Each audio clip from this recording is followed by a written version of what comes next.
नमस्कार मित्रों। आज मैं आपको रक्षाबंधन के बारे में जानकारी दे रही हूँ, इसलिए वीडियो को अंत तक देखें, जिसमें रक्षाबंधन के शुभ मुहूर्त के बारे में बताया गया है। साथ में रक्षाबंधन की पूजा विधि और कथा के बारे में बताने जा रही हूँ। बंधुओं, हर साल रक्षाबंधन का त्यौहार सावन मास की पूर्णिमा के दिन मनाया जाता है। इस बार सावन पूर्णिमा 2 दिन रहेगी, इसलिए रक्षाबंधन को लेकर कन्फ्यूज़न बना हुआ है। तो इस वीडियो में मैं आपको रक्षाबंधन किस तारीख को मनाया जाएगा तथा राखी बांधने का शुभ मुहूर्त कौन सा है और भद्रा काल का समय क्या रहेगा, इस सब की जानकारी दे रही हूँ। बंधुओं, सावन की पूर्णिमा तिथि को रक्षाबंधन बनाने की परंपरा सनातन धर्म में सदियों से चली आ रही है। इस दिन बहनें अपने भाई की कलाई पर रक्षा सूत्र या राखी बांधती हैं और भाई की लंबी आयु की व उसकी सुख समृद्धि की कामना करती हैं तथा भाई भी राखी बंधवाते समय अपनी बहन को उसकी रक्षा का वचन देता है तथा उपहार भी देता है। बंधुओं, सनातन धर्म में रक्षाबंधन को भाई और बहन के पवित्र प्रेम का त्यौहार माना जाता है। इस बार रक्षाबंधन के दिन रवि योग भी पड़ रहा है, इससे इसका महत्व और भी बढ़ जाता है। रवि योग को हमारे शास्त्रों में अशुभ ग्रहों के दोषों को शांत करने वाला बताया गया है। इस योग में राखी बांधने में बुरी नज़र नहीं लगती, भाई बहन का रिश्ता और भी गहरा व मजबूत बनता है। बंधुओं, राखी के दिन भद्रा काल का विशेष ध्यान रखा जाता है, क्योंकि इस समय राखी नहीं बांधी जाती। दरअसल भद्रा काल अशुभ समय होता है, जो कि किसी भी शुभ कार्य में विघ्न पैदा करता है। ऐसे में आप राखी का त्यौहार भद्रा काल में ना मनाएं, अन्यथा इसका दुष्परिणाम भाई व बहन दोनों के जीवन पर पड़ता है। राखी बंधवाते समय भाई का मुख पूर्व दिशा की तरफ होना चाहिए तथा बहन का मुख पश्चिम दिशा की तरफ। ऐसा करने से आपको देवी और देवताओं का भी आशीर्वाद मिलता है। इसके अलावा राखी बंधवाते समय भाइयों को अपने सिर पर एक छोटा सा रुमाल रखना चाहिए और बहन भाई की दाहिने हाथ की कलाई पर राखी बांधे व चंदन और रोली का तिलक करे, फिर अक्षत लगाए व आशीर्वाद स्वरूप भाई के ऊपर कुछ अक्षत भी छिड़के। इसके बाद दीपक से भाई की आरती उतारे तथा इसके बाद भाई और बहन एक दूसरे का मुंह मीठा कराएं। भाई को चाहिए कि वह अपनी बहन को कुछ तोहफा स्वरूप कुछ भेंट करे, जैसे वस्त्र, आभूषण, धन, पैसा आदि। भाई व बहन एक दूसरे के जीवन की मंगल कामना करते हैं। चलिए अब जानते हैं इस साल 2022 में रक्षाबंधन का त्यौहार किस दिन मनाया जाएगा। पूर्णिमा तिथि की शुरुआत 11 अगस्त 2022 को सुबह 10:38 को होगी और पूर्णिमासी की तिथि समाप्त होगी 12 अगस्त 2022 सुबह 7:05 पर। ऐसे में रक्षाबंधन का त्यौहार 11 अगस्त 2022 को गुरुवार को ही मनाया जाएगा और 12 अगस्त को स्नान दान की पूर्णिमा रहेगी।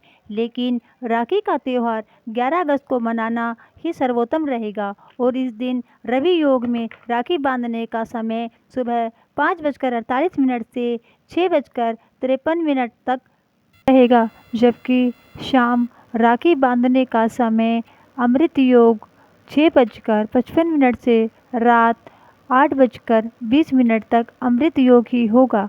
लेकिन इस बात का ध्यान रखें कि इस दिन भद्रा समाप्त होने का समय 11 अगस्त 2022 को रात 8:50 तक रहेगा और भद्रा समाप्त होने के बाद ही रक्षाबंधन का त्यौहार बनाना चाहिए। इसलिए अगर ज़रूरी ना हो तो आप भद्रा समय व्यतीत हो जाने के बाद ही राखी का त्यौहार मनाएं। और राखी बांधने के लिए प्रदोष काल का शुभ मुहूर्त 11 अगस्त 2022 को रात्रि 8:51 से लेकर 9:13 तक रहेगा। इसकी कुल अवधि 22 मिनट की रहेगी। इसलिए दोस्तों, आपको रक्षाबंधन का त्यौहार रात्रि के प्रदोष काल में ही मनाएं, यही श्रेष्ठ रहेगा, क्योंकि भद्रा का मुख 11 अगस्त 2022 को सुबह 10:38 से लेकर और भद्रा का अंत 11 अगस्त को 2022 की रात 8:50 तक रहेगा। इस बार पूरा दिन भद्रा के कारण राखी बांधने का शुभ मुहूर्त रात्रि के प्रदोष काल में ही रहेगा।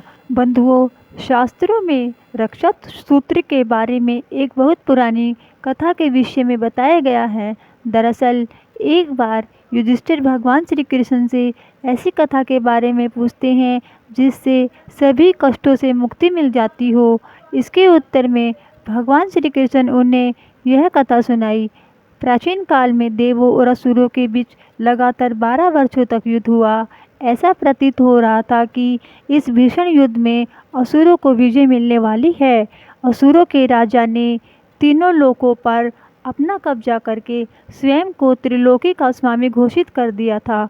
दैत्यों के सताए राजा देवराज इंद्र गुरु बृहस्पति देव की शरण में पहुँचे और रक्षा के लिए प्रार्थना करने लगे। सावन पूर्णिमा को प्रातःकाल रक्षा विधान पूर्ण किया गया। इस विधान में गुरु बृहस्पति देव के द्वारा रक्षा मंत्र का उच्चारण किया गया। वह रक्षा मंत्र इस प्रकार है। ओम येन बद्धो बलि राजा दानवेंद्रो महाबलम तेन त्वामपि बग्रामी रक्षा माँ चल। गुरु बृहस्पति देव तथा देवों के राजा इंद्र और उसकी पत्नी इंद्राणी ने भी इस मंत्र का साथ साथ उच्चारण किया। इंद्र की पत्नी इंद्राणी ने सभी ब्राह्मणों से रक्षा सूत्र में शक्ति का संचार कराया और इंद्र के दाहिने हाथ की कलाई में उसे बांध दिया। इस सूत्र के बल में के माध्यम से इंद्र ने असुरों को हरा दिया तथा खोया हुआ अपना शासन पुनः प्राप्त कर लिया। रक्षा मंत्र और रक्षा सूत्र के कारण देवराज इंद्र ने असुरों पर विजय प्राप्त कर ली। तो बंधुओं, आपको यह कथा कैसी लगी? कमेंट बॉक्स में राधे राधे जरूर लिखें और इस वीडियो को लाइक और शेयर करें। आप यदि चैनल पर नए हैं तो सब्सक्राइब करना ना भूलें। आप सब बहन भाइयों को राखी का त्यौहार की हार्दिक शुभकामनाएं। जय श्री राधा रमन। धन्यवाद।